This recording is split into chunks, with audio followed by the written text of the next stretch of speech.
दोस्तों, आज हम क्लास 10th की केमिस्ट्री का लेसन 1 प्रकाश के परावर्तन एवं अपवर्तन के बारे में जानेंगे। तो हमारे लेसन का नाम ही प्रकाश है, तो हम सबसे पहले प्रकाश की डिफिनेशन यानी प्रकाश के बारे में समझने की कोशिश करेंगे।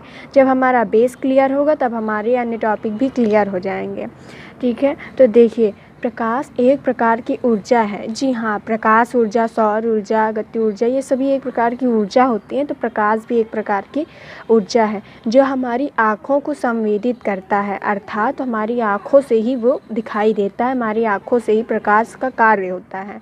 तो अंधेरे में वस्तुएं दिखाई नहीं देती। जब हम अंधेरे में होते हैं तब हमें वस्तु नहीं दिखाई देती। क्यों नहीं दिखाई देती? क्योंकि उस समय वहाँ प्रकाश नहीं होता, अंधेरा होता है, अंधकार होता है, इसलिए हमें प्रकाश नहीं दिखाई देता है। जब इन पर प्रकाश आपतित होता है तो वह चारों ओर बिखर जाता है, और जब किसी चीज़ पर प्रकाश आता है, किसी चीज़ पे आता है कहीं चीज़ से, या जैसे सूरज से, सनलाइट से, या टॉर्च से और लाइट से, किसी भी चीज़ से अगर प्रकाश आता है तो वह चारों ओर बिखर जाता है। कुछ प्रकाश परावर्तित होकर हमारी आँखों में आता है तो वस्तुएं हमें दिखाई देने लगती हैं। अब जैसे देखिए, मान लीजिए ये सन है, देन दूसरा ग्राफ से हम देखते हैं, ये हमारा सन है। अगर तो अब जैसे इससे कई बार प्रकाश निकल रहा है, कई किरणें निकल रही हैं।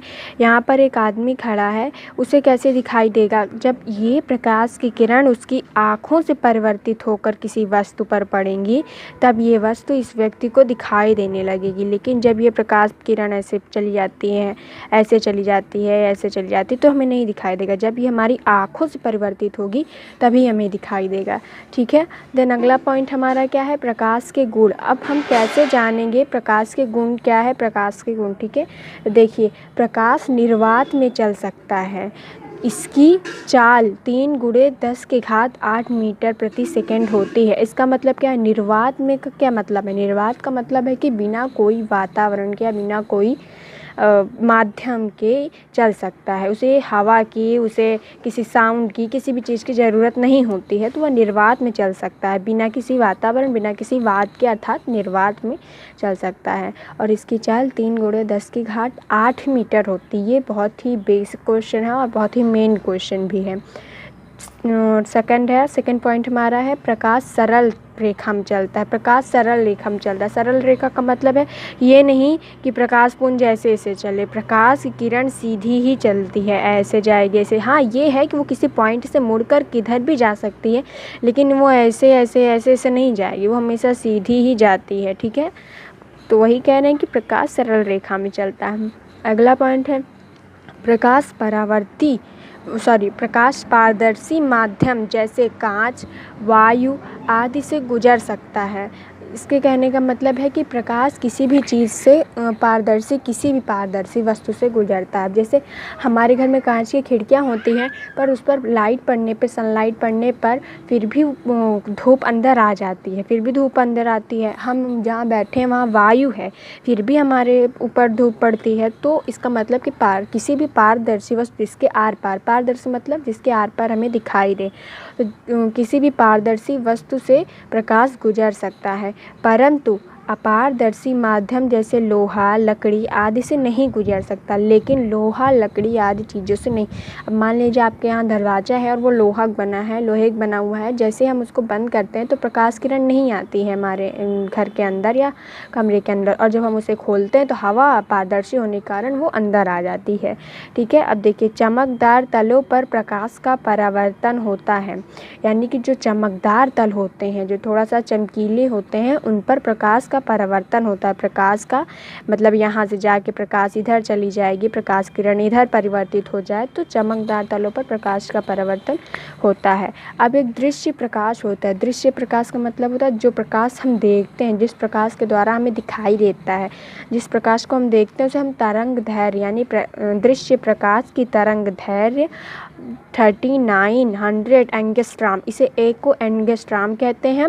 2900 एंगस्ट्राम से 7800 एंगस्ट्राम तक होती है। ठीक है, ये चीज़ पेन पॉइंट है जो मेन है, मैंने उस पर हाइलाइटर यूज़ किया है देन आपको, ताकि ये चीज़ समझ में आए। सेकंड पॉइंट है प्रकाश का परावर्तन। हमारे लेसन का बेस यही है, प्रकाश का परावर्तन और अपवर्तन। देखते हैं हम प्रकाश का परावर्तन। जब प्रकाश किरण किसी माध्यम में चलती है हुई किसी चमकदार तल पर आपतित होती है तो तल से टकराकर उसी माध्यम में वापस लौट जाती है। इस घटना को प्रकाश का परावर्तन कहते हैं। तो फ्रेंड्स, हम इसे इस भाषा में नहीं समझेंगे, थोड़ा सा अपने लेवल पे समझने की कोशिश करते हैं। ये क्या कह रहा है कि जब प्रकाश किरण किसी माध्यम में चलती हुई चमकदार तल पर आपतित होती है, मान लीजिए कि ये कोई है जो चमकदार है, मतलब ये चमक रहा है, या ऐसे कहें तो ये चमक रहा है।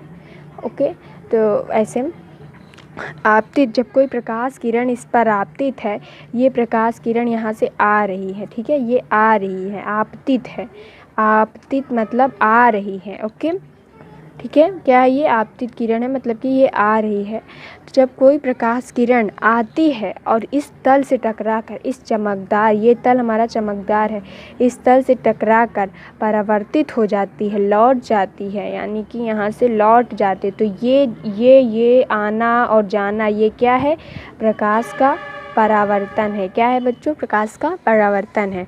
ठीक है, तो इस प्रकार की घटना को हम क्या कहते हैं, प्रकाश का परावर्तन कहते हैं। अब देखिए, प्रकाश का परावर्तन के लिए प्रकाश की नियम, मतलब 2 नियम है, प्रकाश के परावर्तन का 2 नियम है।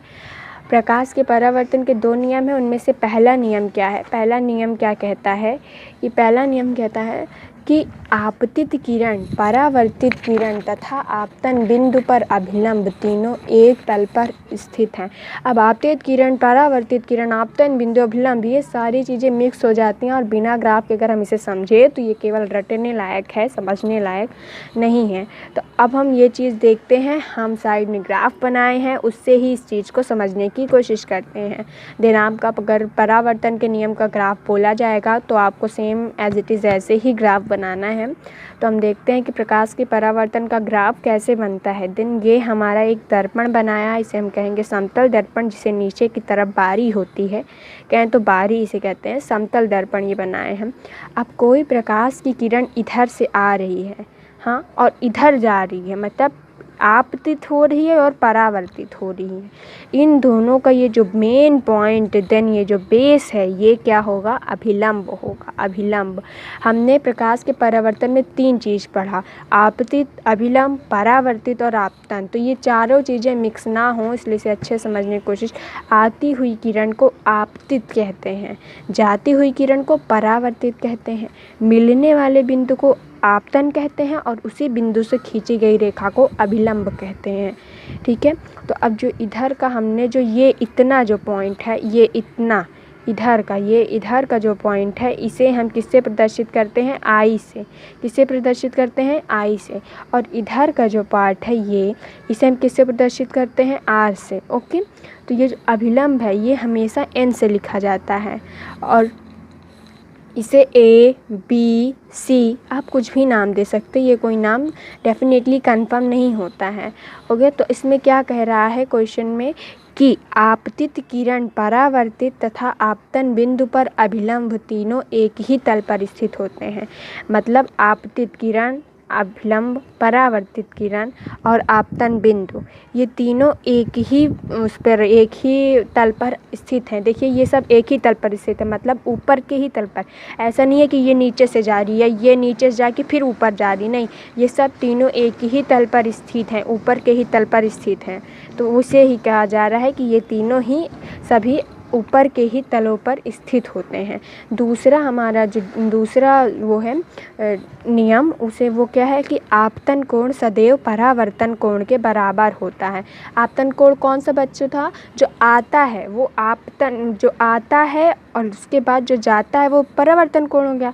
तो जो आता और जाता उसके बीच में जो पॉइंट था वो क्या था, आपतन बिंदु या आपतन कोण। यानी कि आती हुई किरण, ये तो किरण है, आपतित किरण, आती हुई किरण, और ये है जाती हुई किरण यानी कि परावर्तित किरण। तो ये जो बीच का बिंदु आपतन बिंदु था, इसे हम क्या कहेंगे, आपतन कोण या आपतन बिंदु।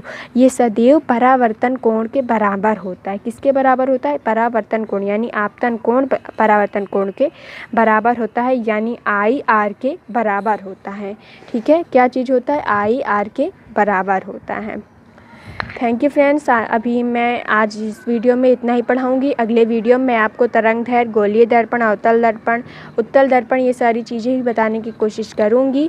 जय हिंद दोस्तों।